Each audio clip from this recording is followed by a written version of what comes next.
अस्सलाम वालेकुम। Education info guide, इस चैनल को सब्सक्राइब करें और बेल के बटन को ज़रूर प्रेस करें ताकि आपको हर आने वाली वीडियो का नोटिफिकेशन मौसूल हो जाए। मुझसे बहुत सारे स्टूडेंट्स इवन टीचर्स के क्वेश्चंस और कुछ कंफ्यूजिंग पॉइंट्स जो प्रमोशन पॉलिसी में उनको समझ नहीं आ रहे, ख़ास तौर पे जो इम्प्रूवमेंट करने वाले स्टूडेंट्स थे और सप्ली स्टूडेंट्स जो हैं और स्पेशल एग्ज़ाम ख़ास तौर पे इनके, और इसके अलावा कुछ बाकी क्लासेस की जो प्रमोशन पॉलिसी है उसके मतलब भी बहुत सारे लोगों ने पूछे हैं, बहुत सारे स्टूडेंट्स और टीचर ने पूछे हैं। इसलिए आज की वीडियो में उन्हीं कन्फ्यूजिंग पॉइंट्स, प्रमोशन पॉलिसी जो है तमाम क्लासेस की, स्पेशल एग्ज़ाम किन के होंगे, रिज़ल्ट की डेट्स क्या होंगी, इस बारे में बताता हूँ। इसलिए इस वीडियो को बड़े गौर से सुनिएगा और देखिएगा। आपको रिटन फॉर्म में भी वीडियो में नज़र आ रहा होगा, उसके अलावा वर्बल भी मैं बताऊँगा। तो चलें, टाइम ज़ाया किए बगैर हम टॉपिक को स्टार्ट करते हैं आज के। और इसके अलावा मैं आपसे ये रिक्वेस्ट है कि इस वीडियो का लिंक कॉपी करके सोशल मीडिया के डिफरेंट प्लेटफॉर्म्स जो हैं, जैसे व्हाट्सएप है या बाकी जो प्लेटफॉर्म है, उन पे ज़रूर शेयर कीजिएगा ताकि सब तक ये पहुंच सके। चलें, अब हम आज के टॉपिक को शुरू करते हैं। जो इम्प्रूवमेंट करने वाले स्टूडेंट्स यानी रिपीटर जिनको हम कहते हैं, उन सबको इम्प्रूव कर दिया गया है। अगर दोनों पार्ट्स इम्प्रूव कर रहे थे तो जिस पार्ट में मार्क्स ज़्यादा थे, कम मार्क्स वाले पार्ट में भी उतने ही मार्क्स दे दिए गए हैं। यानी कि अगर वो दोनों पार्ट्स इम्प्रूव कर रहे थे तो उनके दोनों पार्ट्स को देखा जाएगा। जिस पार्ट में मार्क्स ज़्यादा थे, कम मार्क्स वाले पार्ट में भी उतने ही मार्क्स लगा दिए जाएंगे जो ज़्यादा वाले थे। इसके अलावा अगर एक पार्ट इम्प्रूव कर रहे थे तो उसको दूसरे पार्ट के मार्क्स जितने मार्क्स दे दिए जाएंगे। यानी अगर एक स्टूडेंट जो है वो पार्ट 1 रिपीट कर रहा है, क्योंकि उसके पार्ट 2 में मार्क्स ज़्यादा हैं, तो पार्ट 1 जो वो रिपीट कर रहा है उसकी जगह पे भी पार्ट 2 जितने ही मार्क्स लगा दिए जाएंगे। और अगर सब्जेक्ट या सब्जेक्ट्स इम्प्रूव कर रहे हैं तो उस सब्जेक्ट जिसको वो इम्प्रूव कर रहा है उसके दोनों पार्ट्स के मार्क्स को देखा जाएगा।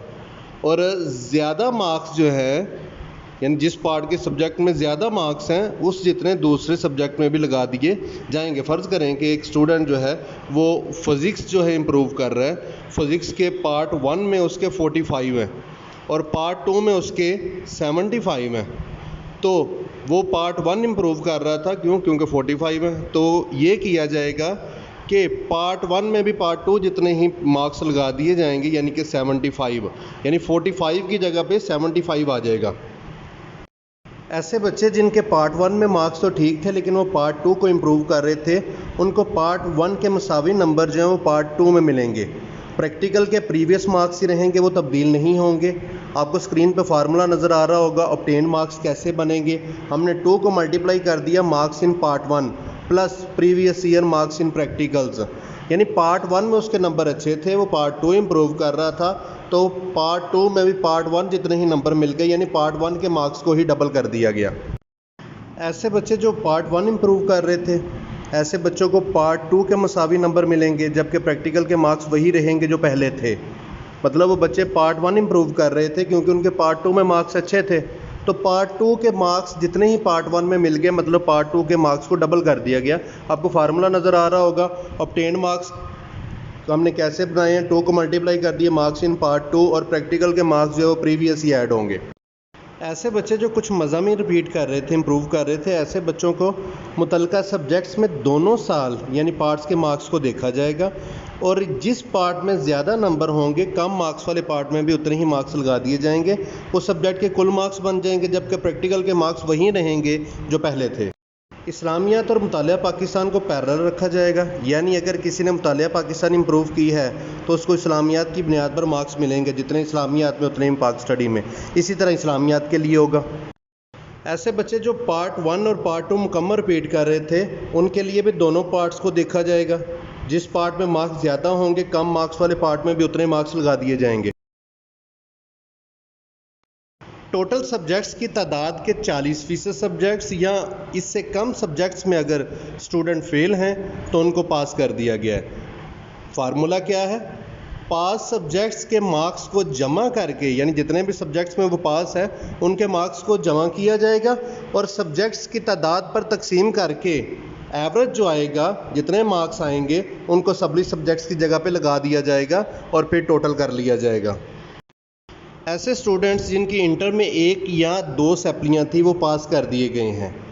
मैट्रिक के लिए ये फार्मूला नहीं है, वो मैं आगे बताता हूँ। अब अगर फ़र्स्ट ईयर में सप्ली है तो फ़र्स्ट ईयर के बाकी मज़ामीन जो पास हैं उनके मार्क्स को जमा करेंगे और कुल मज़ामीन की तादाद पे तकसीम करेंगे तो एवरेज मार्क्स आएंगे। जो एवरेज आएंगे वो सप्ली सब्जेक्ट्स की जगह पे लगा दिए जाएंगे। ये इंटर के लिए है कि अगर इंटर स्टूडेंट्स की 1 या 2 सप्लीज़ हैं तो उनको पास कर दिया गया है और पासिंग सब्जेक्ट्स के एवरेज मार्क्स जो हैं वो सप्ली सब्जेक्ट्स की जगह पे लगा दिए जाएंगे। अगर कोई बच्चा सिर्फ सेकंड ईयर में सप्ली या सप्लीज़ वाला था तो उसके लिए भी यही फार्मूला होगा कि 1 या 2 सप्लीज़ हैं तो पास कर दिया जाएगा। मार्क्स इस तरह लगेंगे कि पासिंग सब्जेक्ट्स की मार्क्स को जमा किया जाएगा और पासिंग सब्जेक्ट्स की तादाद पे तकसीम कर दिया जाएगा।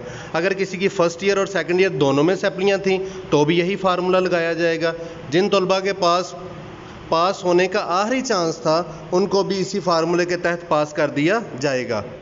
ऐसे स्टूडेंट्स जिनकी मैट्रिक में 1, 2 या 3 सप्लियाँ हैं वो पास कर दिए जाएंगे और उनको पास करने का मेथड ये है, अगर 9th में सप्ली हैं तो 9th के बाकी मज़ामीन जिनमें वो पास हैं उनके मार्क्स को जमा करेंगे और मज़ामीन की तादाद पर तकसीम करेंगे तो एवरेज मार्क्स आएंगे। जो एवरेज नंबर होंगे वो सप्ली सब्जेक्ट्स यानी फ़ेल मज़ामीन में लग जाएंगे और उसको पास कर दिया जाएगा और इसी तरह टोटल किया जाएगा। अगर कोई बच्चा सिर्फ 10th में सप्ली वाला है तो उसके लिए भी यही फार्मूला होगा और अगर किसी की 9th और 10th दोनों में सप्लीज़ हैं, चाहे वो सेम सब्जेक्ट्स में लेकिन 1, 2 या 3 सप्लीज़ तक, तो उनके लिए भी यही फार्मूला लगाया जाएगा। जिन तलबा के पास होने का आखिरी चांस था उनको भी इसी फार्मूले के तहत पास किया जाएगा। ऐसे स्टूडेंट्स जो पार्ट 1 में पास थे लेकिन पार्ट 2 में मुकम्मल फ़ेल या एब्सेंट थे, ऐसे तलबा को पार्ट 1 के मार्क्स को डबल करके पास कर दिया गया है। यानी पार्ट 1 के मार्क्स को 2 से ज़रब दे दी जाएगी लेकिन उनको कोई एक्स्ट्रा मार्क्स नहीं मिलेंगे। फ़र्ज़ करें कि बच्चे के पार्ट 1 में 300 नंबर हैं तो पार्ट 2 में वो एब्सेंट था या मुकम्मल फ़ेल था तो अब उसके टोटल मार्क्स जो हैं वो 600 हो जाएंगे और उसको पास कर दिया जाएगा। अब हम बात करेंगे स्पेशल इम्तिहानात के बारे में। ऐसे बच्चे जिन्होंने कंबाइन एडमिशन भेजा था या वो फुल फेल थे और दोनों ईयर्स का उन्होंने एडमिशन भेजा था या जो एडिशनल पेपर्स जिन्होंने देने थे, इनका स्पेशल इम्तिहान सितंबर, अक्टूबर और नवंबर में होगा। इन बच्चों को दोबारा दाखिला नहीं भेजना पड़ेगा। हाँ, बोर्ड जो है वो एक तरीक़ाकार वज़ा कर देगा, ऑफिशियल वेबसाइट पे अनाउंस कर देगा, उसके ज़रिए बोर्ड को मुतला करना है या बोर्ड खुद से ही सॉर्ट आउट कर लेगा कि किन के कंबाइन थे और जो फुल फेल थे। सेकेंड ईयर के जो मौजूदा तलबा तालबात हैं उनको फ़र्स्ट ईयर जितने मार्क्स लेकिन 3% बढ़ा कर दिए जाएंगे। फार्मूला आपको स्क्रीन पे नज़र आ रहा होगा।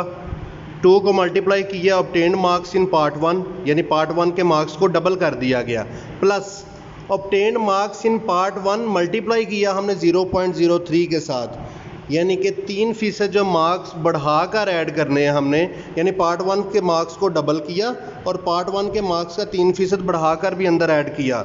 जबकि प्रैक्टिकल अगर हैं तो कुल मार्क्स का निसफ यानी हाफ तमाम स्टूडेंट्स को बिला तफरीक दिया जाएगा और बाकी जो हाफ है वो सब्जेक्ट के थ्योरी मार्क्स की परसेंटेज की बुनियाद पर दिया जाएगा।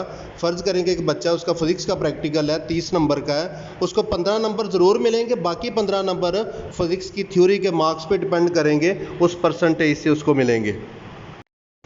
9th और फर्स्ट ईयर को अगली क्लासेस यानी 9th को 10th में और फर्स्ट ईयर को सेकंड ईयर में प्रमोट कर दिया गया है। जितने मार्क्स उनके अगले साल आएंगे उसका डबल हो जाएगा और वो तलबा जिन्होंने पिछले साल 9th और फर्स्ट ईयर का इम्तिहान दिया था लेकिन मार्क्स कम आए थे और इस दफ़ा उन्होंने री एडमिशन करवाया था और दोबारा से 9th या फर्स्ट ईयर का एडमिशन भेजा था तो वो भी प्रमोट हो गए हैं 9th वाले 10th में और फर्स्ट ईयर वाले सेकंड ईयर में, और जितने मार्क्स उनके अगले साल आएंगे उसका डबल हो जाएगा। फ़र्ज़ करें एक बच्चा है वो प्रमोट हो गया नेक्स्ट क्लास में, यानी 9th वाले 10th में हो गया और फर्स्ट ईयर वाला सेकंड ईयर में। अगले साल एक बच्चे के नंबर आते हैं 450, तो उसके टोटल मार्क्स हो जाएंगे 900, मतलब डबल हो जाएगा। 10th की मार्किंग 29 जून से शुरू हो गई है। इसी मार्किंग के मुताबिक उनको मार्क्स मिलेंगे। उनका रिज़ल्ट अगस्त के आखिर या सितंबर में दिया जाएगा, जबकि प्रैक्टिकल्स अगर हैं तो कुल मार्क्स का हाफ तमाम स्टूडेंट्स को मिलेगा, जबकि बाकी हाफ जो है वो थ्योरी सब्जेक्ट्स के मार्क्स की परसेंटेज के लिहाज से मिलेगा, जैसे कि मैं ऑलरेडी पहले बता चुका हूँ। यानी 10th के पेपर चूँकि हो चुके थे, उनकी मार्किंग हो रही है, प्रैक्टिकल नहीं हुए थे, प्रैक्टिकल का वही फार्मूला होगा जो मैं ऑलरेडी पहले बता चुका हूँ। अब हम बात करते हैं रिज़ल्ट्स की। 9th और फर्स्ट ईयर का तो रिज़ल्ट आना ही नहीं है, क्योंकि उनको तो अगली क्लास में प्रमोट कर दिया गया। 9th को 10th में कर दिया गया, फर्स्ट ईयर को सेकंड ईयर में प्रमोट कर दिया गया। तो अगले साल जितने जितने उनके नंबर आएंगे उनका डबल कर दिया जाएगा। रिज़ल्ट आना है सिर्फ 10th का और सेकंड ईयर का। तो 10th की चूँकि मार्किंग हो रही है, ज़्यादा टफ टाइम जो है वो 10th को ही चाहिए था मार्किंग की वजह से। तो 29 जून से मार्किंग चूँकि शुरू हो चुकी है उसकी, तो इंशाल्लाह उम्मीद है कि अगस्त के आखिर में या सितंबर के शुरू में इनका रिज़ल्ट आ जाएगा 10th का। जबकि जो हमारे पास सेकंड ईयर है, सेकंड ईयर का चूँकि सिर्फ फार्मूला लगना है, उनके तो मार्किंग नहीं होनी, फार्मूला लगना है। तो फर्स्ट ईयर जितने मार्क्स और 3% बढ़ा के देने हैं, तो उम्मीद है कि उनका रिज़ल्ट भी सितंबर के आखिर में अनाउंस कर दिया जाएगा। और बाकी जो दोनों क्लासेस हैं उनका रिज़ल्ट तो अगले साल आएगा डबल होके। इसके अलावा वो स्टूडेंट्स जो कि 40% से ज़्यादा सब्जेक्ट्स में फ़ेल हैं, उनको फुल फेल कंसिडर किया जाएगा। उम्मीद है कि इस वीडियो को पूरा देखने के बाद अब आपको कोई भी कन्फ्यूजन नहीं रही होगी प्रमोशन पॉलिसी के मुतल्लिक। अगर फिर भी कोई ऐसा पॉइंट जो अभी भी क्लियर नहीं हुआ, वो आप इस वीडियो के कमेंट्स में मुझसे पूछ सकते हैं, मैं उसका आंसर करूंगा इंशाल्लाह। मैं दोबारा सबसे गुजारिश करूंगा कि इस चैनल को सब्सक्राइब करें और बेल के बटन को ज़रूर प्रेस करें, ताकि आपको हर आने वाली वीडियो का नोटिफिकेशन मौसूल हो जाए। और इस वीडियो को ज़्यादा से ज़्यादा शेयर करें। अल्लाह हाफिज़।